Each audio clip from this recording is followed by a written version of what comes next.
Love with God channel. Daily gospel.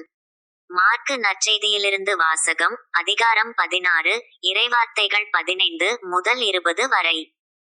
இயேசு அவர்களை நோக்கி, உலகெங்கும் சென்று படைப்பிற்கெல்லாம் நற்செய்தியை பறைசாற்றுங்கள்.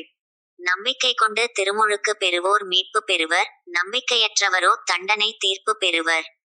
நம்பிக்கை கொண்டோர் பின்வரும் அரும் அடையாளங்களைச் செய்வர். அவர்கள் என் பெயரால் பேய்களை ஓட்டுவர், புதிய மொழிகளை பேசுவர், பாம்புகளை தம் கையால் பிடிப்பர்.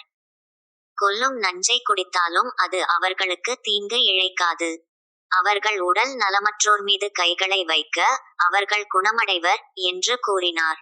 இவ்வாறு அவர்களோடு பேசிய பின்பு ஆண்டவர் இயேசு விண்ணேற்றமடைந்து கடவுளின் வலப்புறம் அமர்ந்தார். அவர்கள் புறப்பட்டுச் சென்று எங்கும் நற்செய்தியை பறைசாற்றினர். ஆண்டவரும் உடனிருந்து செயல்பட்டு நிகழ்ந்த அரும் அடையாளங்களால் அவர்களுடைய வார்த்தையை உறுதிப்படுத்தினார். இது கிறிஸ்துவின் நற்செய்தி. கிறிஸ்துவே உமக்கு புகழ்.